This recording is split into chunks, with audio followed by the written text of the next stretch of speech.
Ancient Egypt. An empire of sand and stone, whose pharaohs ruled as gods.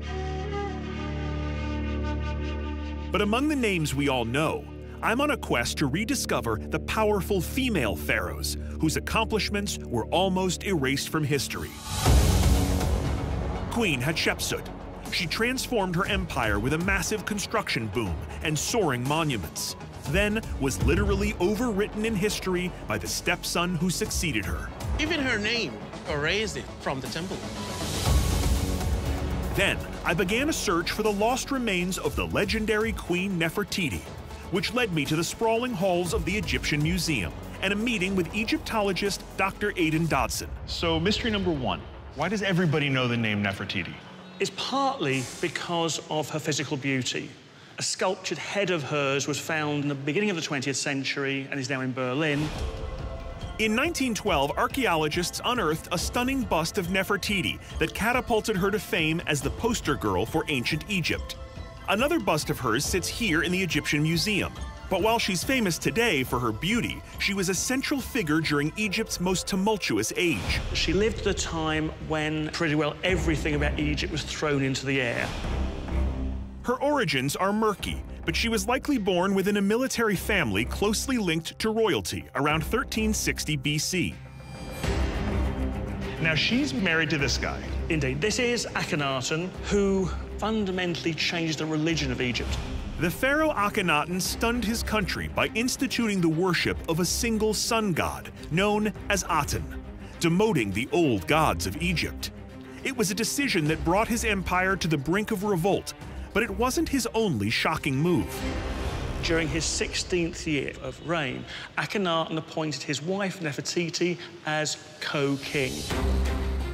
Nefertiti becomes a pharaoh and is depicted as wielding incredible power, commanding a royal chariot and smiting Egypt's enemies. She mothers 6 daughters with Akhenaten, and it is believed that after his death, she continues to rule, rolling back some of his harsh religious reforms to appease her people. But shortly after, Nefertiti disappears from history, replaced by the new pharaoh, Akhenaten's son, King Tut. And so what ultimately do you think happened to her body? That's one of the great mysteries. And it's the mystery that I'm here to help solve. In 1898, a mummy was found in the Valley of the Kings and nicknamed the Younger Lady. Several years ago, a DNA test found her to be the mother of the legendary King Tut. And here she is. Wow, extraordinary. The pharaoh Akhenaten was the father of King Tut. The mummy of the so-called Younger Lady is now proven to be the mother of King Tut. Since Nefertiti was the great royal wife of Akhenaten, she's obviously a strong contender for the identity of this mummy. But Akhenaten also had a lesser wife named Kia. Egyptian royal families were highly inbred. Genetic tests done on King Tut in 2010 indicate that he's either the son of a brother and sister pairing or the offspring of 3 generations of first cousins. And while neither Nefertiti nor Kia was Akhenaten's sister, it is entirely possible that Nefertiti fits the first cousin model. Along with the genetics, the condition of the mummy may also offer an important clue. Part of the upper jaw is missing, and then there's this really strange hole in the head. What do we think these are from? Okay, starting off with the hole in the head, that's probably caused by the tomb robbers. The face is rather different. It was concluded that possibly the damage to the face was around the time of death. Meaning that this woman died violently? Yes. Would that fit into the narrative of Nefertiti? Well, certainly the way that she suddenly disappears from history and the fact she is then denied a kingly burial would certainly be consistent with her reign being ended suddenly and violently. Now, to learn if this is in fact Nefertiti, we're about to conduct an historic experiment. We plan to capture a 3D image of the mummy's head and use it to reconstruct her face. If the results resemble famous ancient depictions of Nefertiti, we may have made a positive ID. To create the image, we'll need exclusive access to the mummy, and after months of negotiations— What do you give the chances of this right now? 50-50. And a nerve-wracking wait— I think this might actually happen.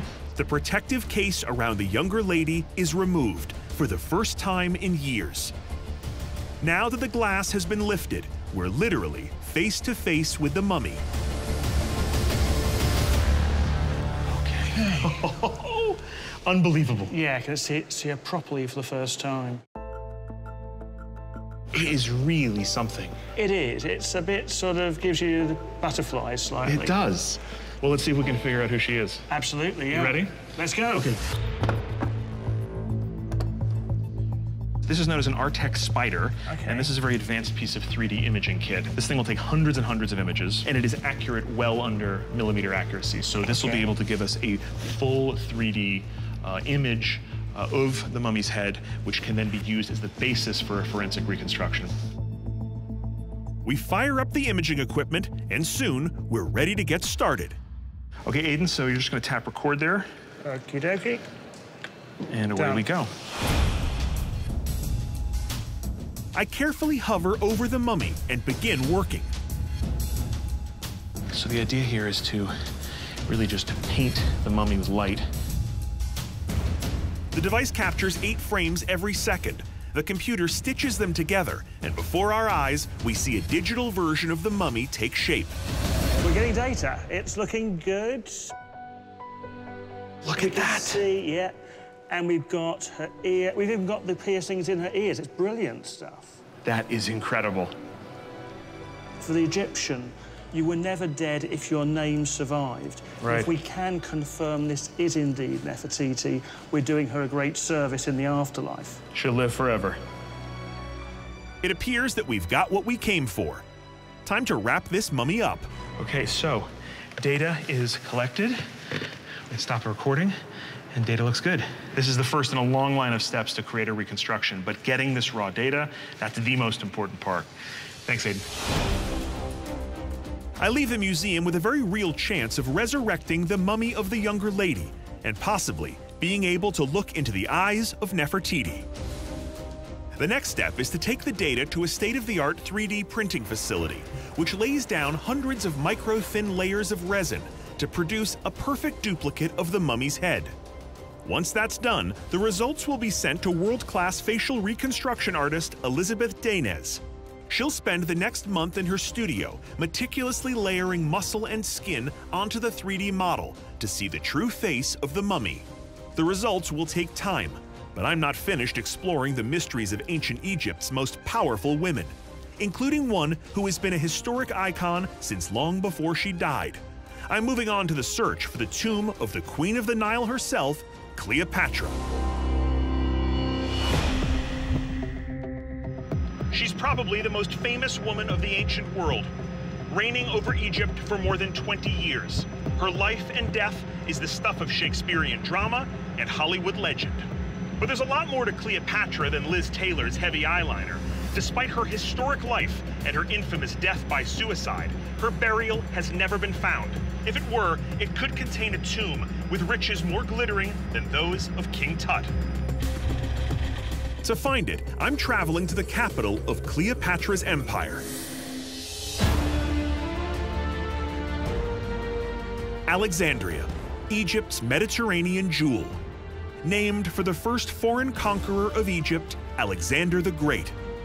Unlike the dusty desert cities to the south, Alexandria is the gateway to the Nile, with its great harbor as vital now as in ancient days, and priceless ruins like the only Roman amphitheater in Egypt.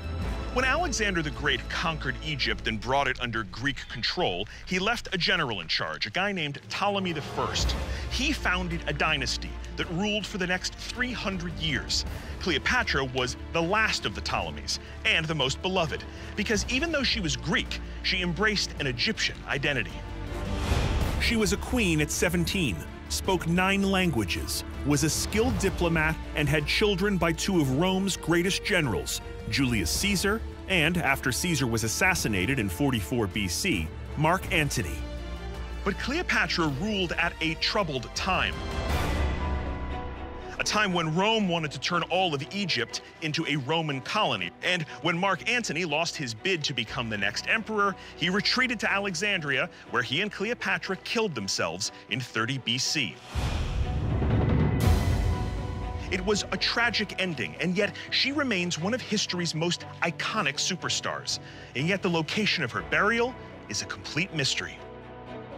To track down her final resting place, I'm meeting with Dr. Mohammed Syed, an archaeologist with the Egyptian Ministry of Antiquities and an expert on this ancient city.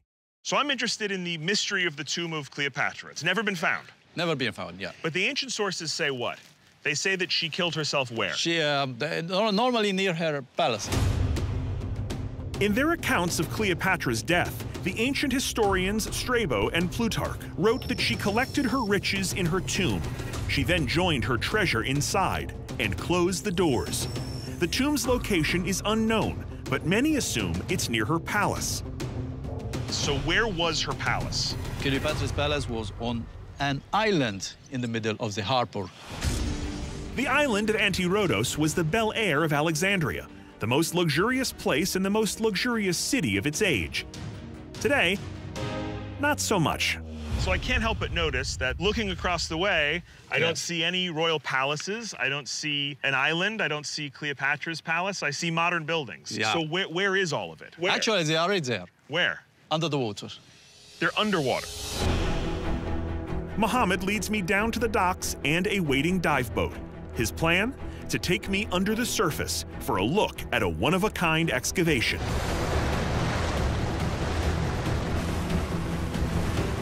It doesn't take long to arrive at our dive site in the outer harbor, where we're hoping the water is clear. We don scuba gear and get ready to dive into the past.